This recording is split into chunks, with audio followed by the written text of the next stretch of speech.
What's going on, my eaters? It's your boy Chef Drew, aka Chef, aka I am so excited, aka call me anything but Andy. Y'all, I am so excited to bring y'all this content this week. I went to Montana, y'all, and I really want to tell y'all about it, let you know what we got going on. But before I do that, please like, subscribe, do all the things, tell a friend, tell a family member, and let's go.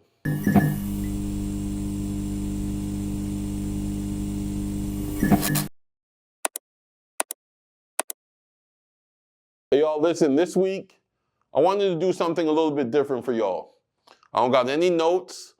I just really wanted to talk to my folks and let them know what's going on with the Eating Chambers channel, what's going on with me.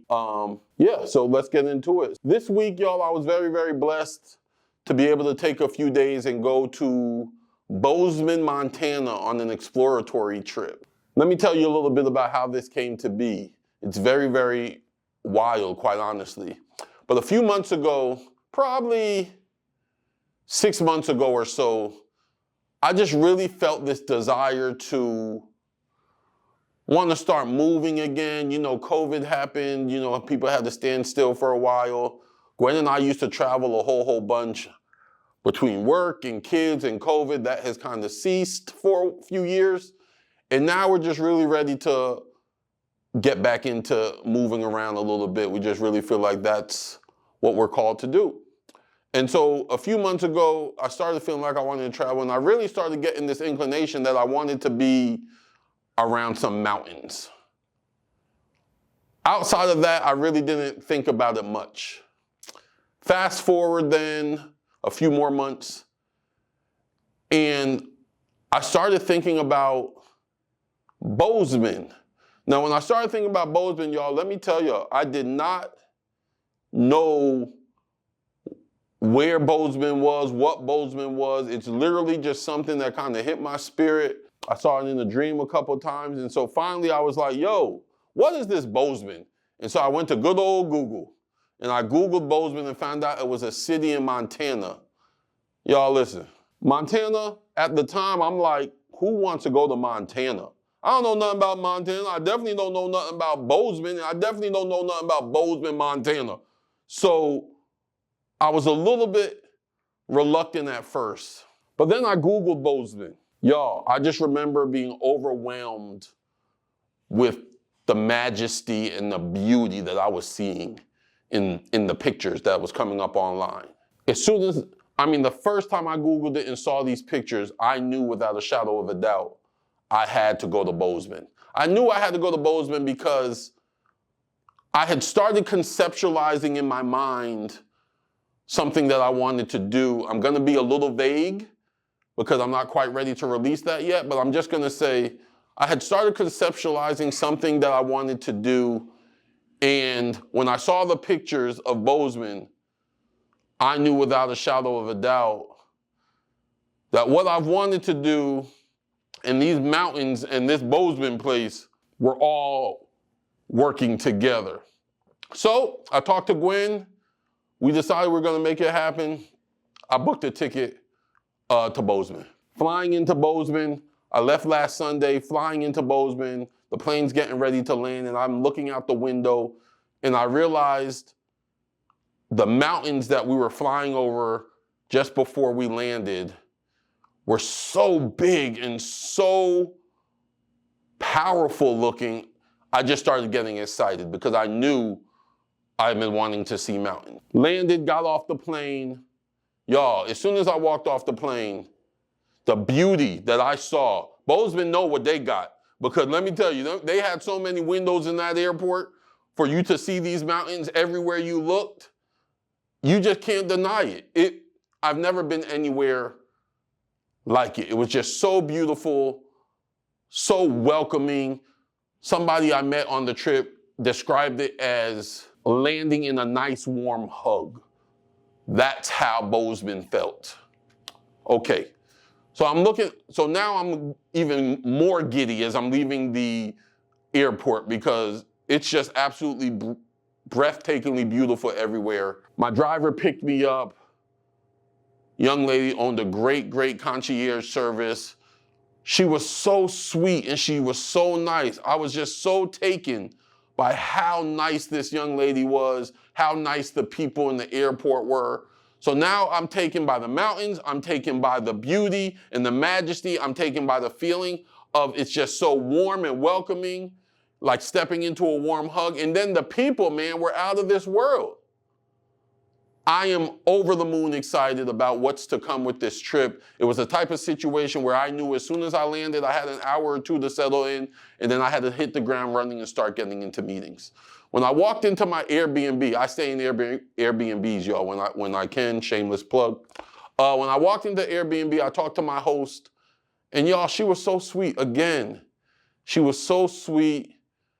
Told me about some things around the city. Her place was very centrally located. More excitement. I knew I didn't have to drive much. I could walk around and check things out. She and I got done talking and I walked into her kitchen. In her kitchen, I saw a box of cookies. When I saw this box of cookies, y'all, let me tell you something. It changed everything. I knew without a shadow of a doubt that I was supposed to be in Bozeman, that something was going to be good coming out of this trip. A few years ago, Gwen and I and our sister, we went to Europe. And when we were in Europe, we went to Amsterdam and we had these cookies. If you looked on my Instagram, you saw a post about this week. We saw these cookies at a few different stands. Finally, Gwen and I and Dorothy were like, yo, we're going to try these cookies. Y'all, the best cookie experience, one of the best culinary experiences I had ever had in my life. These cookies were called Stroopwafles. And up until that point, a few years ago, I had never seen them before. And then fast forward now to this week in Bozeman, since I've been in the States, I think Stroopwafles have caught on a little bit. You see them here and there, but I've never walked into anybody's home and seen these cookies.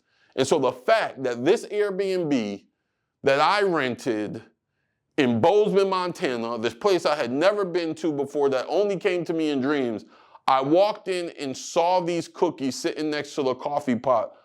Y'all, you can all believe what you want.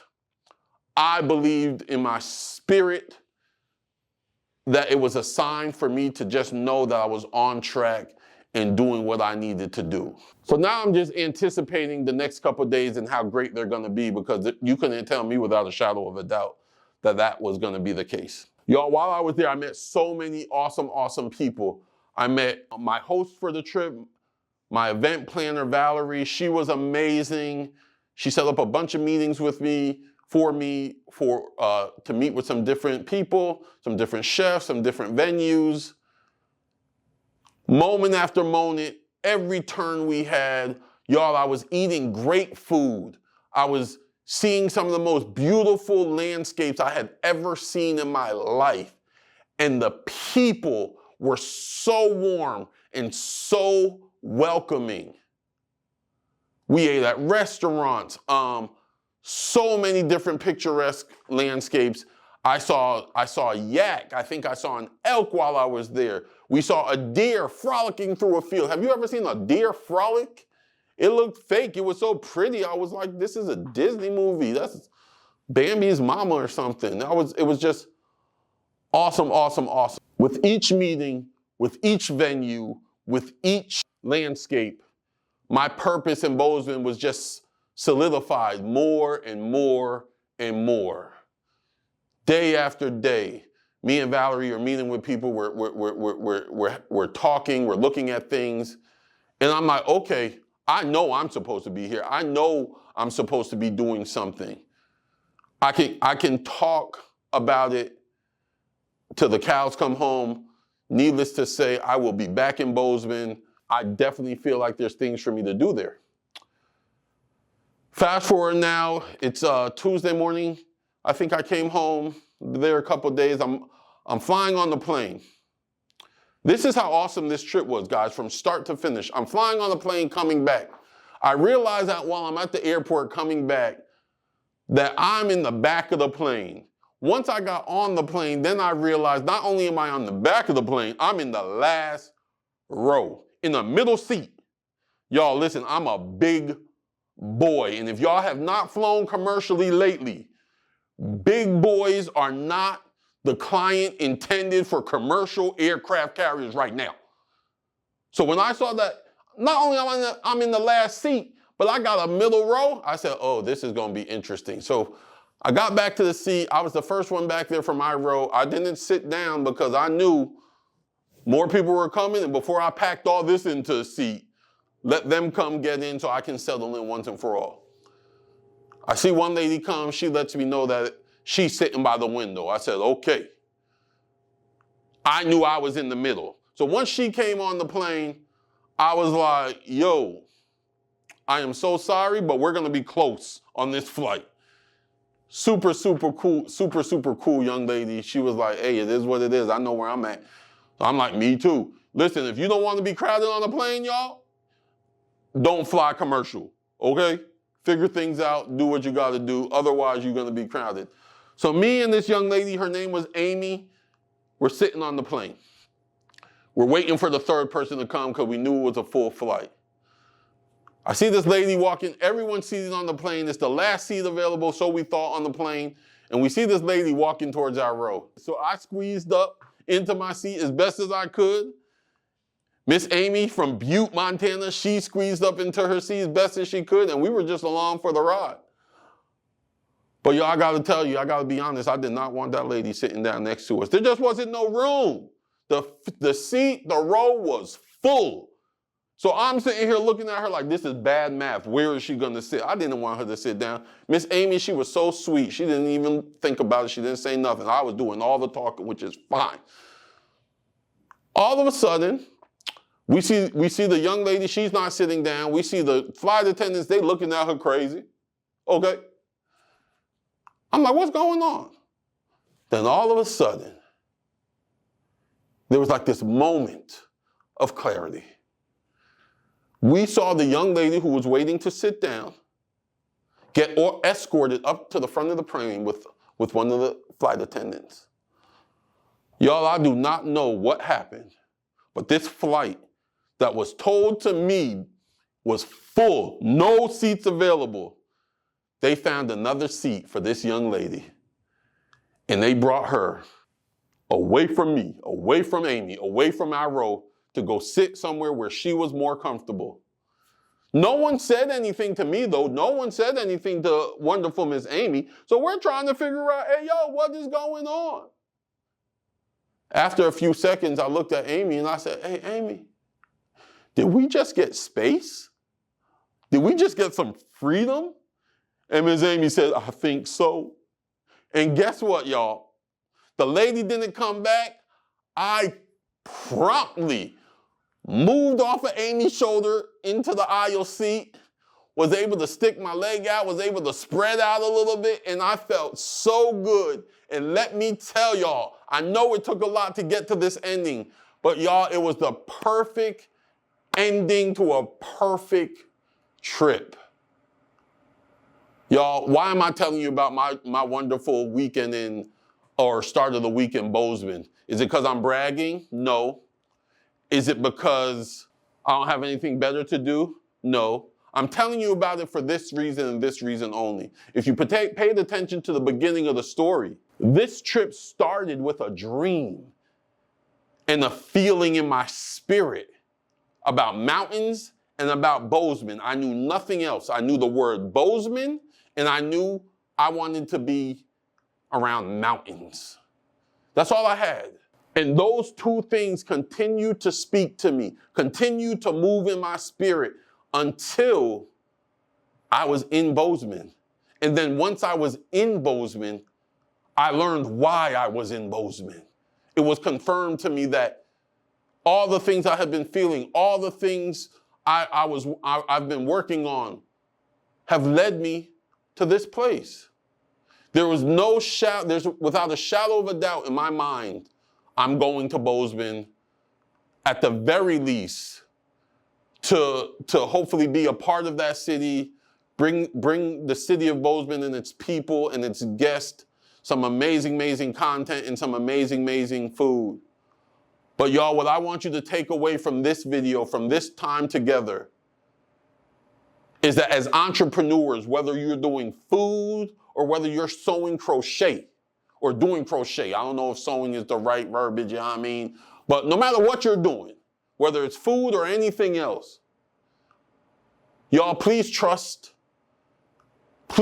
your spirit. I call it my spirit, okay? But whatever you call it, your inner man, you know, that small voice, your gut.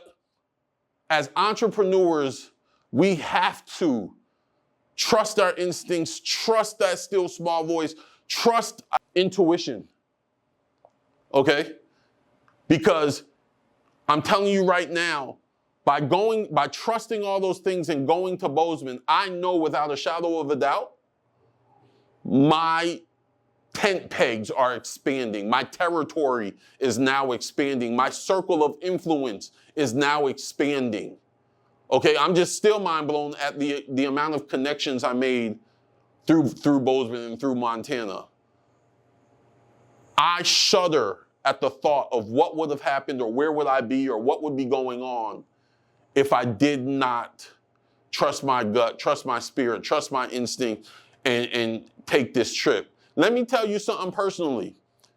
Y'all, the timing for this trip was not the greatest. It was not the greatest as far as work goes. It was not the greatest as far as my family goes. It was not the greatest as far as my finances go. But one thing I knew without a shadow of a doubt is that the small voice inside of me was saying, I gotta go. One thing I know without a shadow of a doubt is that not only was the small voice inside of me going, but as entrepreneurs, and I always pride myself in this, you have to be willing to take risks sometimes. Sometimes the risks are calculated and you can mitigate damages as much as possible, but sometimes these risks are just risk, big risk. But as an entrepreneur, as a visionary, you have to be willing to take these risks when they're appropriate. Y'all, I am so excited to tell you and to continue to show you about what we got going on in Bozeman and here on the home front. I'm so excited to share these experiences with you in the effort to educate you, excite you, and empower you into the life that you want for you and for your business. Y'all, until next time, don't be scared.